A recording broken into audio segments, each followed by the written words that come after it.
exercise question number 4 page number 42. Chitra Shradhikya. In the picture, a circle is drawn with a line as diameter and a smaller circle with half the line as diameter. Prove that any chord of the larger circle through the point where the circles meet is bisected by the small circle. ചിത്രത്തിൽ ഒരു വര വ്യാസമായി ഒരു വൃത്തവും വരയുടെ പകുതി വ്യാസമായി ഒരു ചെറിയ വൃത്തവും വരച്ചിരിക്കുന്നു. വൃത്തങ്ങൾ കൂട്ടിമുട്ടുന്ന ബിന്ദുവിലൂടെ വലിയ വൃത്തത്തിൽ വരയ്ക്കുന്ന ഏത് ഞാണിനെയും ചെറിയ വൃത്തം സമഭാഗം ചെയ്യുമെന്ന് തെളിയിക്കുക. അപ്പൊ ക്വസ്റ്റ്യൻ വായിച്ചിട്ട് മനസ്സിലാക്കുക എന്താണ് തന്നിരിക്കുന്നത്, എന്താണ് കണ്ടുപിടിക്കുന്നത്. അപ്പൊ നിങ്ങൾക്കിവിടെ കാണാം, ഇവിടെ രണ്ട് സർക്കിൾസ് ഉണ്ട്. ഗ്രീൻ കളറിൽ ഒരു സർക്കിൾ ഉണ്ട്, അതേപോലെ റെഡ് കളറിൽ ഒരു സർക്കിൾ ഉണ്ട്. ഗ്രീൻ കളറിലെ സർക്കിളിന്റെ ഡയമീറ്റർ ആണ് ഈ ബ്ലൂ ലൈൻ വരച്ചിരിക്കുന്നത് ആണല്ലോ. അപ്പൊ അതാണ് പറഞ്ഞിരിക്കുന്നത്, ക്വസ്റ്റ്യനകത്ത് പറഞ്ഞിരിക്കുന്നത് circle is drawn with a line as diameter. ഈ ലൈൻ ഡയമീറ്ററായി, ഈ വര വ്യാസമായി ഒരു സർക്കിൾ, ഒരു വൃത്തം വരച്ചിരിക്കുന്നു. ഇതിന്റെ പകുതി, ഈ ബ്ലൂ ലൈനിന്റെ പകുതി, അതായത് ഇത്രയും, അത് ഡയമീറ്ററായി ഒരു ചെറിയ വൃത്തവും വരച്ചിരിക്കുന്നു.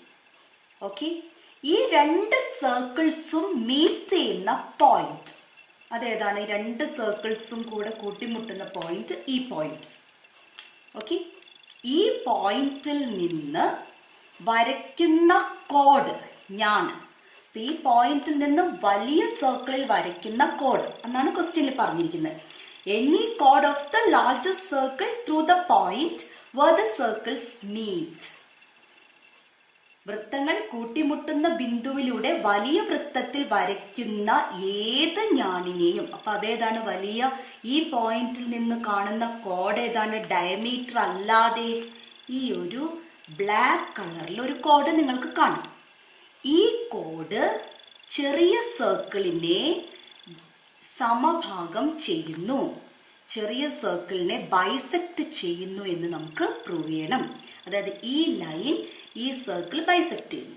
അപ്പം അതായത് ഈ ലൈനിന്റെ നീളം എന്ന് പറയുന്നത് ഇവിടെ ആകുമ്പോൾ പകുതിയാകുന്നു എന്ന് നമുക്ക് പ്രൂവ് ചെയ്യണം. ഓക്കെ, അതിനുവേണ്ടി നമുക്ക് ആദ്യം ഈ പോയിന്റുകൾക്കൊക്കെ പേര് കൊടുക്കുന്നതാണ് എളുപ്പം. നമുക്കൊരു കാര്യം ചെയ്യാം, വലിയ ഡയമീറ്ററിന് AC എന്ന് കൊടുക്കാം, ചെറിയ സർക്കിളിന്റെ ഡയമീറ്ററിന് AB എന്ന് കൊടുക്കുന്നു. ഓക്കെ, ഇനി ഈ ഒരു കോഡ് ഉണ്ടല്ലോ, ഈ ഒരു ഞാണ്, അതിന് നമുക്ക് ഈ പോയിന്റിന് D എന്ന് കൊടുക്കാം, ഈ പോയിന്റിന് E എന്ന് കൊടുക്കാം. മനസ്സിലാവുന്നുണ്ടോ? ഇനി നമുക്ക് പ്രൂവ് ചെയ്യണം AE is equal to ED, അല്ലെങ്കിൽ AE എന്ന് പറയുന്നത് ADയുടെ പകുതിയാണ്, ഹാഫ് ഓഫ് AD എന്ന് നമുക്ക് പ്രൂവ് ചെയ്യണം. ഓക്കെ, അപ്പൊ നമുക്ക് ഇവിടെ നമ്മൾ നോട്ട് ചെയ്ത കാര്യങ്ങളൊക്കെ എഴുതാം. നമ്മൾ AB എന്ന് പറഞ്ഞാൽ എന്താണ്? AB ചെറിയ സർക്കിളിന്റെ വ്യാസമാണ്. നമുക്ക് എഴുതാം, AB is diameter of small circle. Okay, പിന്നെന്താ കാണുന്നത്? AC ആണല്ലോ. What is AC? AC is diameter of large circle, വലിയ വൃത്തത്തിന്റെ വ്യാസം. AC is diameter of large circle. Okay, അപ്പൊ ഈ ക്വസ്റ്റ്യൻ നിങ്ങൾ പഠിക്കുമ്പോൾ ഈ ഒരു ഫിഗർ ഓർമ്മ വെക്കുക, എന്താണ് പ്രൂവ് ചെയ്യേണ്ടതെന്ന് മനസ്സിലാക്കുക, അതെങ്ങനെ പ്രൂവ് ചെയ്തു എന്നത് ഈ മെത്തേഡിൽ തന്നെ പഠിക്കുക. ഓക്കെ, ഒരു പ്രാവശ്യം ഒന്നും ചെയ്ത് നോക്കിയാൽ പോരാ, ഒന്നോ രണ്ടോ പ്രാവശ്യമൊക്കെ ഇത് ചെയ്ത് പഠിക്കുക. അപ്പൊ ക്വസ്റ്റ്യൻ പേപ്പറിൽ ഈ ഒരു ക്വസ്റ്റ്യൻ തന്നെ ചോദിക്കാം, അല്ലെങ്കിൽ ഈ ഒരു വലിയ ക്വസ്റ്റ്യൻ തന്നെ ABC പാർട്ടായിട്ടും ചോദിക്കാം. അപ്പൊ നമ്മൾ എപ്പോഴും ഏത് ക്വസ്റ്റ്യനും എക്സാമിന് വരുമെന്ന് എക്സ്പെക്ട് ചെയ്തുകൊണ്ട് തന്നെ വേണം പഠിക്കാൻ. പിന്നെ ഞാൻ നേരത്തെ പറഞ്ഞതുപോലെ ഈ ഒരു ക്വസ്റ്റ്യൻ നിങ്ങൾക്ക് മനസ്സിലാവുന്നില്ല എങ്കിൽ കൂടുതൽ വിഷമിക്കേണ്ട കാര്യമൊന്നുമില്ല. കാരണം A+ കിട്ടാൻ നമുക്ക് ഈ ഒരു ക്വസ്റ്റ്യൻ പഠിച്ചിട്ടില്ല എങ്കിൽ, ഈ ഒരു പ്രൂഫിന്റെ ക്വസ്റ്റ്യൻസ് പഠിച്ചിട്ടില്ല എങ്കിൽ നമുക്ക് കിട്ടാവുന്നതേ ഉള്ളൂ. ഓക്കെ. അപ്പൊ അത് കാരണം ആ രീതിയിലൊന്നും പാനിക് ആവരുത് നിങ്ങൾ. ഈ ക്വസ്റ്റ്യൻ അധികം ഓരോ ക്വസ്റ്റ്യനും എക്സ്പ്ലെയിൻ ചെയ്ത് നിങ്ങൾക്ക് മനസ്സിലാവുന്ന വിധത്തിൽ ഞാൻ എക്സ്പ്ലെയിൻ ചെയ്യുന്നുണ്ട്. അത് മനസ്സിലാക്കി പഠിക്കുക. ഓക്കെ. അപ്പൊ ഞാൻ 2 കാര്യങ്ങൾ എഴുതി, എ ബിയും എഴുതി, എ സിയും എഴുതി. ഈ എ ബി എന്ന് പറയുന്നത് എ സിയുടെ പകുതിയാണെന്ന് ക്വസ്റ്റ്യനകത്ത് തന്നിട്ടുണ്ട് ആണല്ലോ. Smallest circle with half the line as diameter എന്ന് നമുക്ക് പറഞ്ഞിട്ടുണ്ട്. പകുതി വ്യാസമാണ് എ ബി എന്ന് പറഞ്ഞിട്ടുണ്ട്. Given A B is equal to half A C, A സിയുടെ പകുതിയാണ്. ഇനി നമുക്ക് ക്വസ്റ്റ്യനകത്തുള്ള എന്താണോ പ്രൂവ് ചെയ്യേണ്ടത് ആ പോയിന്റുകൾ മാത്രം എടുത്താൽ മതി. നമുക്ക് വേണ്ടത് ലാർജസ്റ്റ് സർക്കിളില് ഈ 2 സർക്കിളും മീറ്റ് ചെയ്യുന്ന പോയിന്റിൽ നിന്നുള്ള കോഡ് അതേതാണ്? എ ഡി ആണ്. അപ്പൊ നമുക്ക് എ ആണ് point of intersection. Okay. A is the 2 സർക്കിളും കൂട്ടിമുട്ടുന്ന ബിന്ദു. A is the point of intersection of 2 circles. Okay. ഇനി എ ഡി ആണ് നമുക്ക് ആവശ്യം. ക്വസ്റ്റ്യനകത്ത് പറഞ്ഞതിൽ നമുക്ക് വേണ്ട കാര്യം എ ഡി ആണ്. എ ഡി ഈസ് ദ കോഡ് ഫ്രം എയിൽ നിന്നുള്ള കോഡ് from A in the largest circle. ഇതൊക്കെയാണ് നമുക്ക് അറിയുന്നത്. ഓക്കെ. നമുക്ക് ഇനി പ്രൂവ് ചെയ്യേണ്ട എന്താണ്? We have to prove A is equal to E D, അല്ലെങ്കിൽ A is equal to half of A D. We have to prove AE is equal to ED or AE is equal to half of AD എന്നാണ് നമുക്ക് prove ചെയ്യേണ്ടത്. AD എന്ന കോഡിനെ ഈ ചെറിയ circle bisect ചെയ്യും എന്ന് പറഞ്ഞാൽ AE is equal to ED ആയിരിക്കും, അല്ലെങ്കിൽ AE എന്ന് പറയുന്നത് ഹാഫ് ഓഫ് AD ആയിരിക്കും.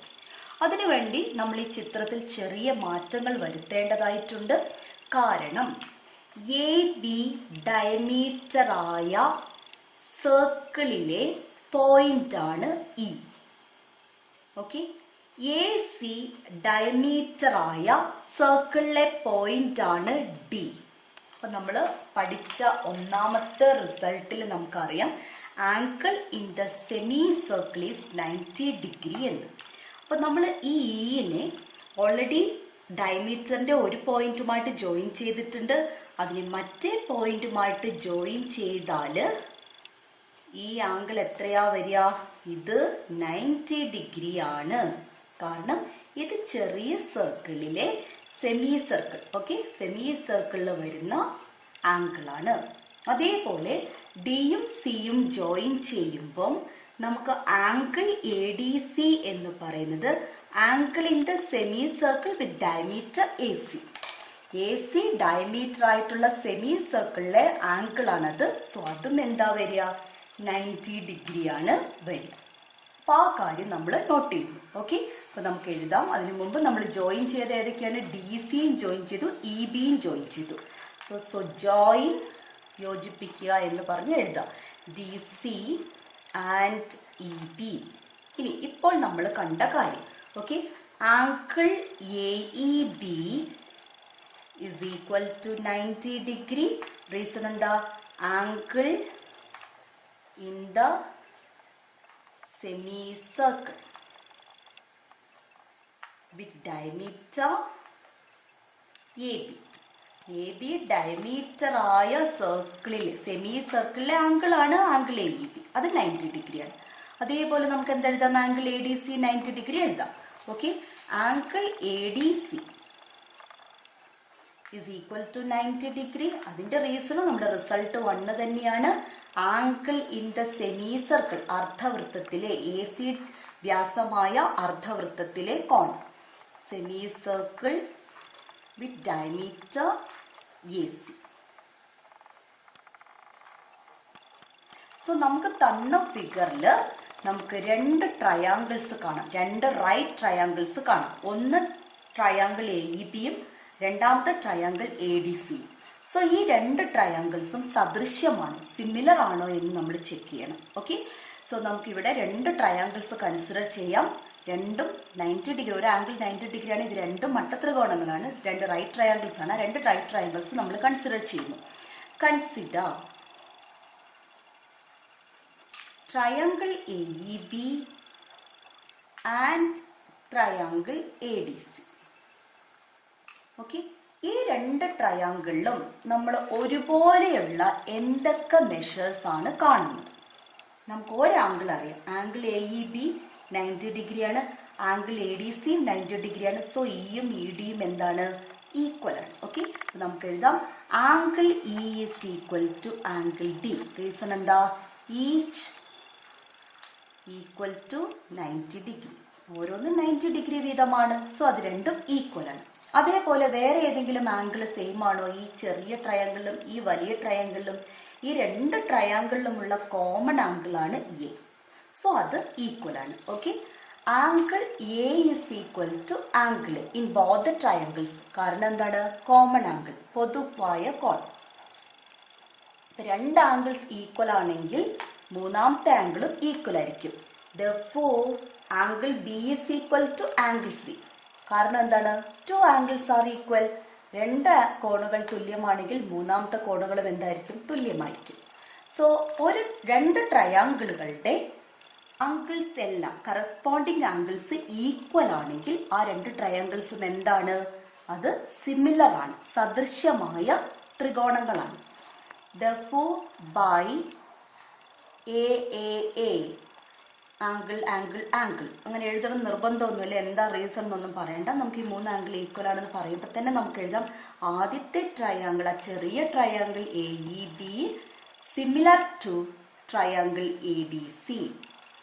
രണ്ട് ട്രയാങ്കിൾ സിമിലർ ആണെങ്കിൽ, അവരുടെ ആംഗിൾസ് ഈക്വൽ ആയിട്ട് വരുന്ന ട്രയാങ്കിൾസ് ആണ് സിമിലർ. സിമിലർ ആണെങ്കിൽ അവയുടെ സൈഡുകൾക്ക് ഒരു പ്രത്യേകതയുണ്ട്. എന്താണ്? their sides are in the same ratio. Therefore, their corresponding sides, അവയുടെ വശങ്ങൾ ഒരേ അനുപാതത്തിലാണ്. corresponding sides are in the same ratio, ഒരേ അനുപാതത്തിലാണെന്ന് കാണാം. ഓക്കെ, അപ്പൊ നമുക്ക് അത് എത്രയാണെന്ന് ആ രണ്ട് സൈഡുകളെ മാത്രം നമുക്ക് എടുക്കണം. അപ്പൊ നമുക്കിവിടെ ആവശ്യമുള്ള സൈഡാണ് ഈ AE, ഈ ചെറിയ ട്രയാങ്കിൾ. അതേപോലെ നമുക്ക് ABനെയും കണക്ട് ചെയ്യാൻ അറിയാം. അപ്പൊ നമുക്ക് AE എടുക്കുന്നു, ചെറിയ ട്രയാങ്കിളിൽ AE എടുക്കുന്നു. AEക്ക് കറസ്പോണ്ടിങ് ആയിട്ട് വലിയ ട്രയാങ്കിളിലുള്ളത് ഏതായത് ഇങ്ങനെ നോക്കിയാൽ മതി. AE വന്നാൽ ഇവിടെ ഏതാണ്? AD. നമ്മൾ ആ ഓർഡറിലാണ് എഴുതിയത്. AAക്ക്, EDക്ക്, BCക്ക് ആ ഓർഡറിൽ എഴുതിയിട്ടുണ്ടെങ്കിൽ നമുക്ക് എഴുതാൻ എളുപ്പമാണ്. AE by AD ആണെങ്കിൽ മറ്റേ സൈഡ് എന്താ? AB ആണല്ലോ. അപ്പൊ ഞാൻ ഇവിടെ എടുത്തിരിക്കുന്നത് AB ആണ്. AB by AC. നമുക്ക് AEയും ADയും തമ്മിലുള്ള റിലേഷൻ ആണ് അറിയേണ്ടത്. ഓക്കെ, അപ്പൊ നമുക്കറിയാം ABയും ACയും തമ്മിലുള്ള റിലേഷൻ നമുക്കറിയാം. ABയും ACയും നമ്മൾ ക്വസ്റ്റിനകത്ത് തന്നിട്ടുണ്ട്. AB എന്ന് പറഞ്ഞാൽ ഹാഫ് ഓഫ് AC ആണ്. ACയുടെ പകുതിയാണ് AB. അപ്പൊ നമുക്ക് ABക്ക് പകരം ഹാഫ് ഓഫ് AC എന്ന് എഴുതാം. അല്ല എങ്കിൽ ACക്ക് പകരം എന്തെഴുതിയാൽ മതി? ഈ രണ്ട് ഇങ്ങോട്ട് എടുക്കുമ്പോൾ 2AB എന്ന് എഴുതിയാലും മതി. അപ്പൊ അതിൽ ഏത് വേണമെങ്കിലും നമുക്ക് ചെയ്യാം. നമുക്കൊരു കാര്യം ചെയ്യാം, ACക്ക് പകരം 2AB എഴുതാം. AE by AD is equal to AB by 2AB. കാരണം AC ABയുടെ ഇരട്ടിയാണ്. അപ്പൊ ACക്ക് എങ്ങനെ എഴുതാം? 2AB എന്ന് എഴുതാം. സോ നമുക്കിവിടെ ABയും ABയും വെട്ടിക്കളയാം. അപ്പൊ നമുക്ക് AE by AD എന്ന് വരുന്നത് എന്ത് കിട്ടും? 1/2 എന്ന് കിട്ടും. സോ AE എന്ന് പറയുന്നത് എന്താണ്? AD നമുക്ക് റൈറ്റ് സൈഡിലേക്ക് കൊണ്ടുപോയാൽ മതി. So half of AD. AE is equal to half of AD. നമുക്ക് പ്രൂവ് ചെയ്യേണ്ടതായിരുന്നു. സോ നമ്മളത് പ്രൂവ് ചെയ്തു. So AE is equal to half of AD. So ഇനി നമുക്ക് ക്വസ്റ്റിനകത്ത് പറഞ്ഞ പോലെ തന്നെ കൺക്ലൂഡ് ചെയ്യാം. Therefore, the chord, any chord of the largest circle through the point where the circle meet is bisected by the small circle. വൃത്തങ്ങൾ കൂട്ടിമുട്ടുന്ന ബിന്ദുവിലൂടെ വലിയ വൃത്തത്തിൽ വരയ്ക്കുന്ന ഏത് ഞാണിനെയും ചെറിയ വൃത്തം സമഭാഗം ചെയ്യും. Text book exercise question number 6 page number 43. ചിത്രം ശ്രദ്ധിക്കാം. The two circles in the picture cross each other at A and B. The points P and Q are the other ends of the diameters through A. First one, prove that PBQ lie on a line. Second, prove that PQ is parallel to the line joining the centers of the circles and is twice as long as this line. ചിത്രത്തിലെ രണ്ട് വൃത്തങ്ങൾ പരസ്പരം മുറിച്ചു കടക്കുന്ന സ്ഥാനങ്ങളാണ് എയും ബിയും. എയിലൂടെയുള്ള വ്യാസങ്ങളുടെ മറ്റേ അറ്റങ്ങളാണ് പിയും ക്യൂവും. പി ബി ക്യൂ എന്നീ ബിന്ദുക്കൾ ഒരേ വരയിലാണെന്ന് തെളിയിക്കുക. പി ക്യൂ എന്ന വര വൃത്തകേന്ദ്രങ്ങൾ യോജിപ്പിക്കുന്ന വരയ്ക്ക് സമാന്തരമാണെന്നും പി ക്യൂവിന്റെ നീളം ആ വരയുടെ നീളത്തിന്റെ 2 മടങ്ങാണെന്നും തെളിയിക്കുക. ചിത്രത്തിലേക്ക് നോക്കുക. നിങ്ങൾക്ക് 2 സർക്കിൾസ് കാണാൻ കഴിയും. ഒരു ചെറിയ സർക്കിളും ബ്ലൂ കളറിൽ ഒരു ചെറിയ സർക്കിളും ഗ്രീൻ കളറിൽ ഒരു വലിയ സർക്കിളും. ഈ 2 സർക്കിളും ക്രോസ് ഈച്ച് അതർ ആണ്. എന്താ പറയാ, പരസ്പരം മുറിച്ച് കടക്കുന്നതാണ്. ആ പോയിന്റുകളാണ് എയും ബിയും. കണ്ടോ, ഇവിടെയാണ് ഇത് രണ്ടും മുറിച്ച് കടക്കുന്നത്. ആ പോയിന്റുകൾ കിട്ട പേരാണ് എയും ബിയും. ഓക്കെ, പിന്നെ നമുക്ക് എന്താ തന്നിരിക്കുന്നത്? എ എന്ന പോയിന്റിലൂടെ ചെറിയ സർക്കിളിലെ ഡയമീറ്റർ വരച്ചിരിക്കുന്നു. അതായത് സെന്ററിലൂടെ പാസ് ചെയ്യുന്ന line code. Okay, AP is diameter of small circle, AQ is diameter of large circle. ഈ 2 ഡയമീറ്റേഴ്സ് നമ്മൾ വരച്ചിരിക്കുന്നത് ഈ 2 സർക്കിൾസും പരസ്പരം മുറിച്ചു കടക്കുന്ന ഒരു പോയിന്റിൽ നിന്നാണ്. ഓക്കെ, ഇനി നമുക്ക് പ്രൂവ് ചെയ്യേണ്ടത് 2 പാർട്ട് ക്വസ്റ്റ്യൻ ഉണ്ട് ഇതിൽ. അതിൽ ആദ്യം നമ്മൾ പ്രൂവ് ചെയ്യേണ്ടത് ഈ പി ബി ക്യൂ ഇവ ഒരേ വരയിലാണെന്ന് തെളിയിക്കണം. They lie on a line. That means if we draw a line from P to Q, that line will pass through B. നമ്മൾ പിയിൽ നിന്ന് ക്യൂവിലേക്ക് ഒരു വര വരച്ചിട്ടുണ്ടെങ്കിൽ അത് ബി എന്ന ബിന്ദുവിലൂടെ കടന്നു പോകുമെന്ന് തെളിയിക്കണം. പിയും ബിയും ക്യൂവും ഒരേ വരയിലെ പോയിന്റുകളാണെന്ന് തെളിയിക്കണം. ഓക്കെ, അപ്പൊ നമുക്ക് എപ്പോഴും നമ്മളിപ്പോ പഠിച്ച റിസൾട്ട് ഓർക്കുക. ഡയമീറ്റർ തന്നിട്ടുണ്ടെങ്കിൽ നമ്മൾ ആ സെമി സർക്കിൾ തന്നെ കൺസിഡർ ചെയ്യും. അപ്പോൾ എ പി ഡയമീറ്റർ ആണ് ചെറിയ സർക്കിളിന്റെ. ബി എന്ന് പറയുന്നത് ചെറിയ സർക്കിളിലെ ഒരു പോയിന്റ് തന്നെയാണ്. ആണല്ലോ, ബി ഈസ് ചെറിയ സർക്കിളിലെ പോയിന്റ് ആണ്. ഓക്കെ, അപ്പൊ നമ്മൾ ആ ഡയമീറ്ററിന്റെ എൻ പോയിന്റ്സിനെ സെമി സർക്കിളിലെ പോയിന്റുമായിട്ട് ജോയിൻ ചെയ്യുമ്പോൾ നമുക്കൊരു ആംഗിൾ കിട്ടും.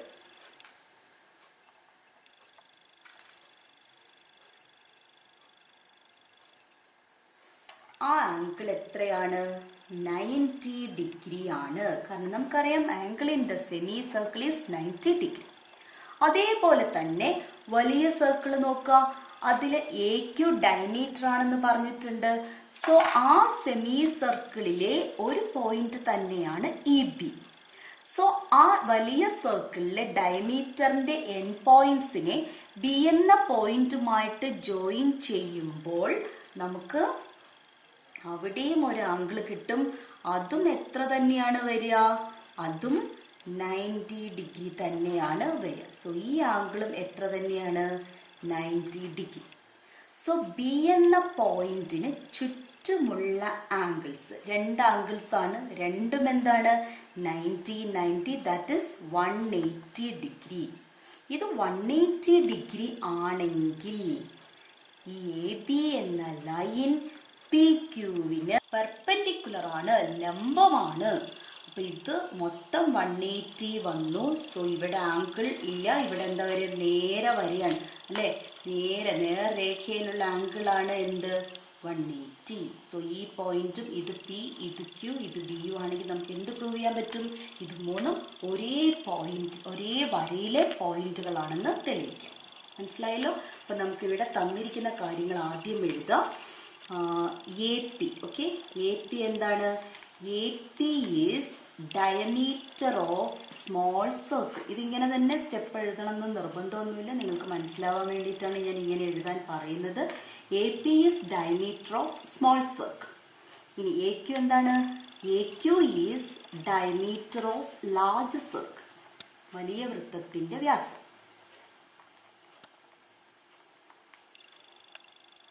ഇനി ബിയോ? ബി എന്ന് പറയുന്നത് ചെറിയ സർക്കിളിലും വലിയ സർക്കിളിലും കോമൺ ആയിട്ടുള്ള പോയിന്റ് ആണ്. Okay, B is a point common to both circles. രണ്ട് വൃത്തങ്ങളുടെയും പൊതുവായ ബിന്ദുവാണ് ബി. അപ്പോൾ നമുക്ക് ചെറിയ സർക്കിളിൽ ആംഗിൾ എ ബി പി എഴുതാം. Angle A B P is equal to 90 degree. Reason എന്താ? Angle in the semicircle with AP diameter. AP as diameter. AP വ്യാസമായ അർദ്ധവൃത്തത്തിലെ കോണാണ്, അത് 90 ഡിഗ്രി ആണ്. അതേപോലെ നമുക്ക് എഴുതാം angle A B Q is equal to 90 degree. ഇതേ റീസൺ തന്നെയാണ് angle in the semi circle with A Q as diameter. A Q വ്യാസമായ വൃത്തത്തിലെ അർദ്ധവൃത്തത്തിലെ കോണാണ് ആംഗിൾ എ ബി ക്യു. ഇത് രണ്ടും 90 ഡിഗ്രിയാണ്. ഇനി നമുക്ക് എഴുതാൻ പറ്റും ഈ രണ്ട് angle, angle A B P plus angle A B Q is equal to 90 plus 90. ഇത് രണ്ടും കൂടെ കൂട്ടുമ്പോൾ നമുക്ക് എത്ര കിട്ടും? 180 ഡിഗ്രി എന്ന് കിട്ടും. ഓക്കെ, ഓർ ഈ റീസൺ എഴുതാം, അല്ലെങ്കിൽ A B perpendicular to P Q. Okay, perpendicular ലംബം എന്നുള്ളതിന് നമുക്ക് ഈ ചിഹ്നം ഉപയോഗിച്ച് എഴുതിയാൽ മതി. A B perpendicular to P Q, therefore P B Q lie on a line. ഒരേ വരയിലെ ബിന്ദുക്കൾ ആണ്. അപ്പം നമ്മൾ ഒന്നാമത്തെ പാർട്ട് ക്വസ്റ്റ്യൻ പ്രൂവ് ചെയ്തു. നിങ്ങൾക്ക് ക്ലിയർ ആയെന്ന് വിചാരിക്കുന്നു. ക്ലിയർ ആവാത്തവർ ഒന്നും കൂടെ വീഡിയോ റിവൈൻഡ് ചെയ്ത് കണ്ട് മനസ്സിലാക്കുക. ഇനി നമുക്ക് രണ്ടാമത്തെ പാർട്ട് ആൻസർ ചെയ്യാം. ഇവിടെ ക്വസ്റ്റ്യനകത്ത് പറഞ്ഞിരിക്കുന്നത് P Q is parallel to the line joining the centres of two circles. രണ്ട് സർക്കിളുകളുടെയും രണ്ട് വൃത്തങ്ങളുടെയും സെന്ററുകൾ. അപ്പൊ നമുക്ക് ആദ്യത്തെ സർക്കിളിന്റെ സെന്റർ എന്ന് പറഞ്ഞാൽ നമുക്കറിയാം ഡയമീറ്ററിന്റെ മിഡ് പോയിന്റ് ആണ് ആണല്ലോ. ആദ്യത്തെ സർക്കിളിന്റെ സെന്ററിന് നമുക്ക് സി എന്ന് പേര് കൊടുക്കാം. രണ്ടാമത്തെ സർക്കിളിന്റെ സെന്ററിന്, അതായത് എ ക്യൂവിന്റെ മിഡ് പോയിന്റ്, അതിന് നമുക്ക് ഡി എന്ന് പേര് കൊടുക്കാം. ഓക്കെ, നമുക്ക് എന്താണ് പ്രൂവ് ചെയ്യേണ്ടത്? പി ക്യു, ഈ താഴെയുള്ള ഈ line, P Q is parallel to the line joining the centres of the circles. ഈ രണ്ട് സർക്കിളിന്റെയും സെന്ററുകളെ തമ്മിൽ ജോയിൻ ചെയ്യുന്ന ലൈൻ പി ക്യു, പി ക്യുവിന് പാരലൽ ആണെന്ന് പ്രൂവ് ചെയ്യണം. ഓക്കെ, അതേപോലെ തന്നെ നമുക്ക് പ്രൂവ് ചെയ്യേണ്ടതാണ് ആ ലൈൻ സി ഡി എന്ന് പറയുന്നത് പി ക്യുവിന്റെ പകുതിയാണ് എന്ന് പ്രൂവ് ചെയ്യണം. അതായത് പി ക്യുവിന്റെ ലെങ്ത്, പി ക്യുവിന്റെ നീളം സി ഡിയുടെ നീളത്തിന്റെ 2 മടങ്ങാണെന്നും തെളിയിക്കും. ഓക്കെ, അപ്പൊ നമുക്ക് ഇവിടെ എയും പിയും ക്യൂവും ജോയിൻ ചെയ്തിട്ട് ഒരു ട്രയാങ്കിൾ കാണും. ഓക്കെ, ആ ട്രയാങ്കിളിന്റെ 2 സൈഡുകളിലെ മിഡ് പോയിന്റുകളാണ് സിയും ഡിയും. മൂന്നാമത്തെ സൈഡാണ് പി ക്യു. അപ്പൊ നമ്മൾ 9th സ്റ്റാൻഡേർഡിൽ പഠിച്ച റിസൾട്ടാണ് ഇവിടെ ഉപയോഗിക്കുന്നത്. എന്തായിരുന്നു നമ്മൾ പഠിച്ചത്? 9th സ്റ്റാൻഡേർഡിൽ പഠിച്ച റിസൾട്ട് എന്തായിരുന്നു? ഒരു ട്രയാങ്കിളിന്റെ ഏതെങ്കിലും 2 സൈഡുകളുടെ മധ്യബിന്ദുക്കളെ യോജിപ്പിക്കുന്ന വര മൂന്നാമത്തെ സൈഡിന് പാരലൽ ആയിരിക്കും എന്ന് നമ്മൾ പഠിച്ചിട്ടുണ്ട്. അപ്പൊ നമുക്ക് ആ ഒരു റിസൾട്ട് വെച്ചിട്ട് ഇത് എഴുതാം, സി ഡി പി ക്യുവിന് പാരലൽ ആയിരിക്കുമെന്ന് എഴുതാം. ഓക്കെ, അപ്പൊ നമുക്ക് ആൻസർ എഴുതാം. രണ്ടാമത്തെ ക്വസ്റ്റ്യന്റെ ആൻസർ സെക്കൻഡ് പാർട്ട് അത് നമ്മൾ സി എടുത്തിരുന്നു. C is centre of small circle, ചെറിയ വൃത്തത്തിന്റെ കേന്ദ്രമാണ്. D is centre of large circle, വലിയ വൃത്തത്തിന്റെ കേന്ദ്രമാണ്. ഓൾസോ കൂടാതെ C is mid point of A P, D is mid point of A Q. C A പിയുടെ മധ്യബിന്ദുവാണ്, ഡി എ ക്യുവിന്റെ മധ്യബിന്ദുവാണ്. സോ ഇവിടെ നമുക്ക് ഈ ഒരു ട്രയാങ്കിൾ കൺസിഡർ ചെയ്താൽ, therefore in triangle PAQ CD, ഈ രണ്ട് മിഡ് പോയിന്റുകളെയും ജോയിൻ ചെയ്യുന്ന line CD is the line joining midpoint of two sides AP and AQ. ഒരു ട്രയാങ്കിളിന്റെ വലിയൊരു ട്രയാങ്കിൾ, ഓക്കെ, APQ എന്ന ട്രയാങ്കിളിന്റെ രണ്ട് സൈഡുകളാണ് എ പിയും എ ക്യു. അതിന്റെ രണ്ടിന്റെയും മിഡ് പോയിന്റുകളെ തമ്മിൽ ജോയിൻ ചെയ്യുന്ന ലൈൻ മൂന്നാമത്തെ സൈഡിന് പാരലൽ ആയിരിക്കും. Therefore CD parallel to CD will be parallel to third side, മൂന്നാമത്തെ വശം, തേർഡ് സൈഡ് PQ. കൂടാതെ നമ്മൾ പഠിച്ചിട്ടുണ്ട്, നമ്മളത് ഓൾറെഡി പ്രൂവ് ചെയ്തതാണ്. അപ്പൊ നിങ്ങൾ ആ റിസൾട്ട് വെച്ചിട്ട് എഴുതിയാൽ മതി. ഇത് എത്രയായിരിക്കും? ഇതിന്റെ പകുതിയായിരിക്കും. Also CD is half the length of PQ.